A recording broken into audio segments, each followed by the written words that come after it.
हे घे, हे घे, पी हळू.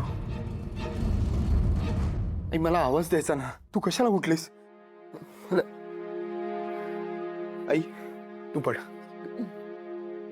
आई तू प्लीज हट्टीपणा करू नकोस.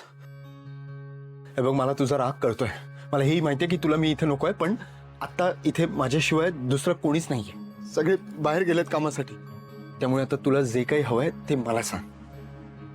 मी सगळं तुला हातात आणून देतो, ठीक आहे? चल चल तू थोडा आराम. आई प्लीज असं नको करूस का? माहितीये मी खूप चुका केल्या. तुझा राग, तुझा तिरस्कार सगळं मला मान्य आहे, पण तूच माझं जग आहे का? तुझ्यापाशीच माझं जग सुरू होतं आणि तुझ्यापाशीच संपतं.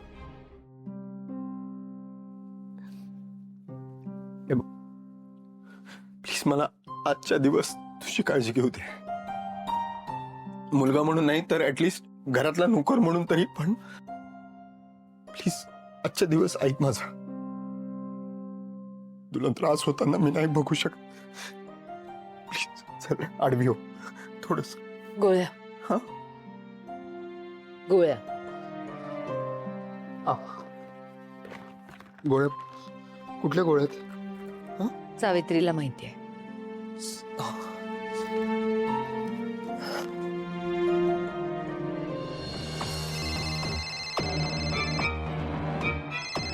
आदित्य बाबा,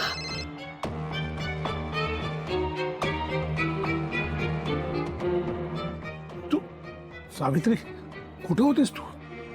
काय सांगू, आदित्य बाबांचा फोन येतोय. घे ना मग. काय सांगू त्यांना?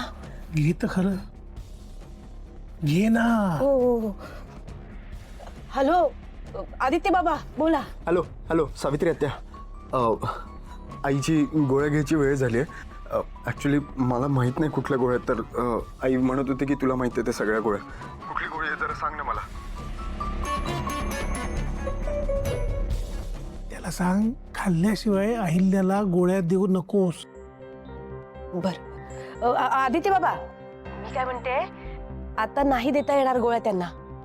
का? डॉक्टरनी सांगितलंय की रिकाम्या पोटी गोळ्या द्यायच्या नाहीयेत. म्हणजे त्यांना काहीतरी खायला द्यायला लागेल हलकं फुलकं, मग गोळ्या द्या त्यांना.